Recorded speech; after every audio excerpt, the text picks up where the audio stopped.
Ahora vamos a invitar al doctor Ángel Venta Santos, quien este día va a tratar sobre análisis transdisciplinario del poliamor a la luz de los derechos humanos en México. Bien,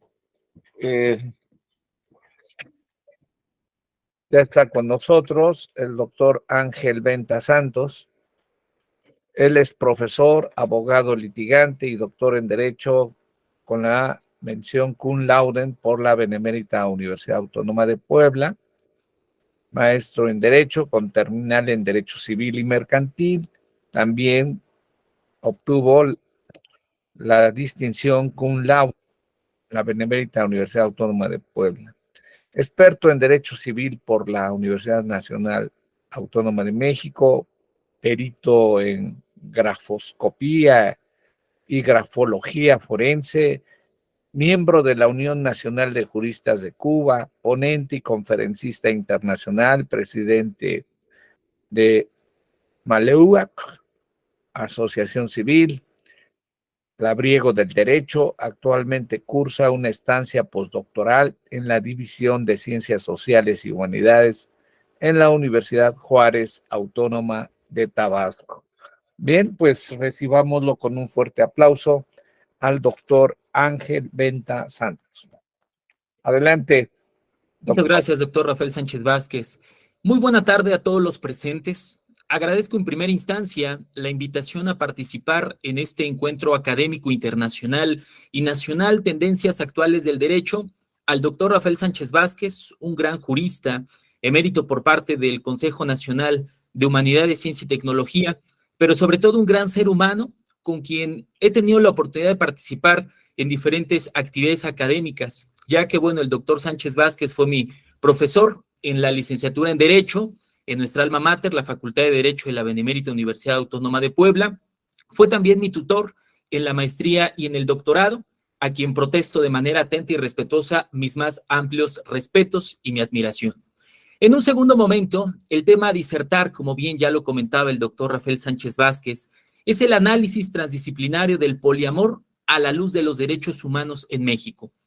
A manera de antecedentes, es importante precisar que el poliamor es derivado en cuanto al estudio de los resultados de la cuestión académica realizada durante la elaboración y estudio de mi tesis doctoral, la cual llevó título Análisis transdisciplinario de la decadencia del matrimonio como contrato en el siglo XXI, caso Puebla. Y uno de los resultados obtenidos se estableció que el matrimonio es una institución compleja, cambiante, dinámica, la cual es regulada por el derecho, evidentemente, además de influir otros factores como la carencia de valores, instituciones, conductas morales y también los derechos humanos. Así llegamos a el tema del amor, un tópico abordado por diferentes autores, como es el caso de Erich Fromm, un destacado psicoanalista y psicólogo social, filósofo humanista alemán, quien afirma en su libro El arte de amar que el amor no es solo una relación personal, sino un rasgo de madurez que se manifiesta en diferentes formas: un amor erótico, un amor fraternal, un amor filial, un amor a uno mismo, entre otros. Y asegura también que el amor no es algo pasajero y mecánico, sino que es fruto de un aprendizaje. Por eso la denominación de dicho libro. Otro autor importante a considerar es Zygmunt Bauman, un sociólogo y filósofo polaco, cuya obra titulada Amor líquido precisa que este se caracteriza por la fragilidad de los vínculos humanos desarrollados en la posmodernidad. Si antes las relaciones objetales eran más largas, ahora son desechables. Es decir, nos relacionamos con personas que después se desechan y nos relacionamos así posteriormente con otras con distintas características sucesivamente. Bien, entrando un poco en materia, este tópico del poliamor, al menos en el caso de Puebla, es derivado de una resolución de un amparo indirecto, del juicio de amparo indirecto 1227/2020, que en materia administrativa en nuestro estado se estableció en una resolución del 21 de mayo de 2021. Se presentó la demanda de amparo indirecto, ya lo comentaba, y se determinó como autoridades responsables, en primera instancia,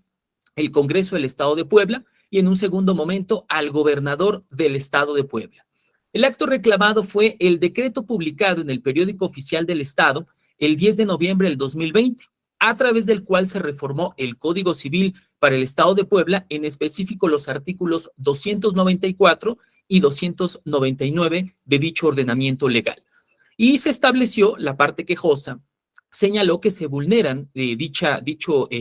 decreto publicado, se vulnera así los artículos 1º, 4º y 133 de la Constitución Política de los Estados Unidos Mexicanos. Posteriormente se dio trámite a dicho juicio, se substanció como la ley de amparo lo precisa, y llegamos al análisis exegético jurídico de esta resolución tan importante, que en el considerando quinto se precisa el estudio del caso,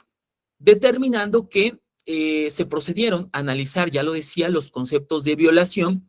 y en ese orden de ideas, el quejoso sustancialmente aduce que los artículos 294 y 297 del Código Civil para el Estado Libre y Soberano de Puebla en vigor vulneran los derechos fundamentales de igualdad y no discriminación, pues establecen que el matrimonio y el concubinato solo pueden celebrarse entre dos personas, excluyendo además las preferencias sexuales, como es el caso de las relaciones compuestas por más de dos personas de manera simultánea, conocidas comúnmente como relaciones poliamorosas, lo que vulnera lo dispuesto por los artículos 1º y 4º de la Constitución Política de los Estados Unidos Mexicanos. Dicho planteamiento fue considerado por el juez de distrito como un planteamiento fundado. Para dar sustento a dicho aserto, el juzgador transcribió lo que establece el artículo 1º y el artículo 4º constitucionales, que a manera de resumen, recordemos, el artículo 1º constitucional establece la igualdad en los derechos fundamentales, asimismo la interpretación conforme pro persona de las normas relativas a los derechos humanos, los principios y obligaciones en materia de dicho rubro, y finalmente, lo que nos atañe, la prohibición de toda forma de discriminación. Es decir, queda prohibida toda discriminación motivada por origen étnico o nacional, de género, la edad, discapacidades, condición social, las condiciones de salud, religión, las opiniones y las preferencias sexuales, así como el estado civil o cualquier otra que atente contra la dignidad humana y tenga por objeto anular o menoscabar los derechos y libertades de las personas. El artículo transcrito ya mencionado establece que en los Estados Unidos mexicanos todas las personas gozarán de los derechos humanos reconocidos en la Constitución y en los tratados internacionales de los que México sea parte, así como de sus garantías para su protección, cuyo ejercicio no podrá restringirse ni suspenderse en los casos o en ningún caso y bajo las condiciones que la Constitución misma establece. De igual forma, señala que las normas relativas a los derechos humanos se interpretan conforme a esta Constitución y con los tratados internacionales de la materia, favoreciendo en todo tiempo a las personas la protección más amplia. Y queda prohibida, como ya lo reiteraba, todo tipo de discriminación motivada por, entre otras cosas, las preferencias sexuales. Enseguida se transcribió el artículo 4º constitucional, que establece la igualdad entre el varón y la mujer ante la ley, y también que toda persona tiene derecho a decidir de manera libre, responsable e informada sobre el número y el espaciamiento de sus hijos. Es decir, la parte ya mencionada establece que el varón y la mujer son iguales ante la ley y que ésta va a proteger la organización y el desarrollo de la familia, indicando además que toda persona tiene derecho a decidir de manera libre y responsable e informada sobre el número de hijos y el espaciamiento entre estos. Así llegamos a la precisión de los artículos impugnados, que ya decíamos son el artículo 294 y el artículo 299 de la Ley Sustantiva Civil en Puebla. Dichos artículos establecen la definición del matrimonio y del concubinato, así como su finalidad y objetivos. Esto es, el matrimonio se define, en atención a estos artículos, como una unión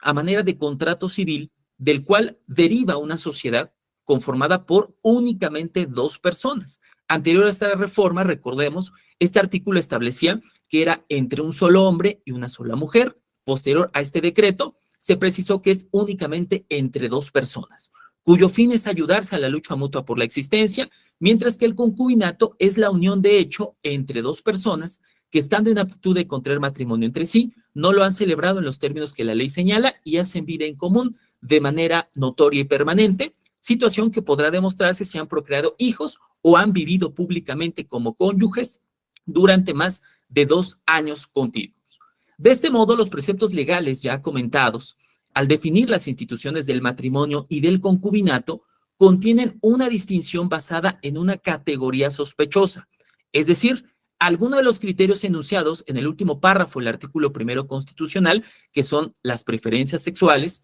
establece que el orden jurídico local hace un explícito juicio de valor al establecer que los matrimonios y los concubinatos deben llevarse a cabo únicamente entre solo 2 personas. Esto es así porque el mismo juicio de valor no es extendido a las relaciones compuestas por más de 2 personas de forma simultánea, conocidas comúnmente como relaciones poliamorosas, las cuales no fueron incluidas en el ámbito promocional estatal, dejando un silencio normativo que las excluye de su regulación. En efecto, si las normas analizadas limitan los alcances del matrimonio y al concubinato a la unión entre únicamente 2 personas y no se permite celebrar tal acto jurídico solemne por más de 2 hombres o 2 mujeres, sin que exista justificación alguna en una sede constitucional. Normalmente existe un tipo de discriminación indirecta, la cual ocurre cuando las normas y prácticas son aparentemente neutras, pero el resultado, como es el caso de su contenido o aplicación, se traduce a un trato desproporcionado en personas o grupos que están en una situación diferente, dada, por ejemplo, su orientación sexual, conocida en el caso que nos ocupa como relaciones poliamorosas, sin que exista una justificación objetiva y razonable. Esto encuentra un sustento legal en la acción de inconstitucionalidad 8/2014, resuelta por el Pleno de la Suprema Corte de Justicia de la Nación. Lo anterior permite concluir en las normas reclamadas que el legislador de Puebla vulnera los principios de igualdad y no discriminación en perjuicio del quejoso. No obstante que la primera sala de la Suprema Corte de Justicia de la Nación ha establecido que la Constitución Política de los Estados Unidos Mexicanos protege a la familia como realidad social, es decir, todas las formas de manifestación de familias que existen en la sociedad. Y entonces, aun cuando el artículo 294 del Código Civil señala que la fidelidad del matrimonio es unirse y llevar a cabo una vida en común, sin embargo, en el artículo 297 del citado ordenamiento legal,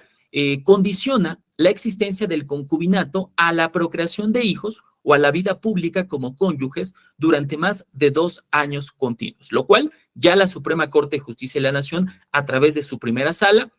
declaró que se vulnera, en atención a este criterio, el principio de autonomía personal, pues se sostiene que la procreación o la perpetuación de la especie como el fin del concubinato establece la violación a dicho principio de autonomía personal. Ciertamente este principio, el de autonomía personal, está vinculado con la satisfacción de los bienes básicos que son necesarios para la satisfacción de cualquier plan de vida. Esto es, otorga una amplia protección a la autonomía de las personas al garantizar el goce de ciertos bienes que son indispensables para la elección y la materialización de los planes de vida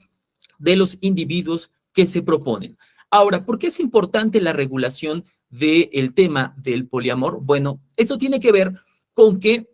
la Suprema Corte obliga a reconocer las relaciones sentimentales entre varias personas con pleno conocimiento, ya que se encuentran en una situación equivalente a las relaciones de parejas entre el mismo o diferente sexo, precisamente al estar conformadas por seres humanos, de tal manera que es injustificada su exclusión de dichas instituciones y por ende prohíbe acceder al matrimonio y al concubinato, los priva del derecho de tener acceso a los beneficios asociados por dichas instituciones, además de que de otros beneficios que la ley confiere, como es el caso de beneficios fiscales, de beneficios de solidaridad, beneficios por causa de muerte entre cónyuges, beneficios de propiedad, beneficios de toma subrogada de decisiones médicas, beneficios migratorios para los cónyuges en el extranjero, sin que sea el caso de abondar en el estudio de esta resolución tales beneficios al no ser materia de la litis constitucional. Para ir respetando el tiempo y a manera de conclusión, reconozco pues todo este trabajo que se ha hecho en este encuentro nacional e internacional sobre las tendencias actuales del derecho. Y bueno, este tipo de encuentros permiten reconocer la labor jurídica y transdisciplinaria que temas tan vanguardistas como es el caso deben llevarse a cabo. Tener el fundamento en las fuentes formales del derecho es importante, pero debemos ampliar nuestros horizontes transdisciplinarios del conocimiento del derecho hacia otras disciplinas, como es el caso de la psicología, la antropología y la sociología, para entender los retos y las actualidades que la sociedad y los actos entre personas implican. Por mi parte sería todo, doctor Sánchez Vázquez, por su atención. Muchísimas gracias. Muy bien, felicidades, doctor Ángel Venta Santos. Un fuerte aplauso.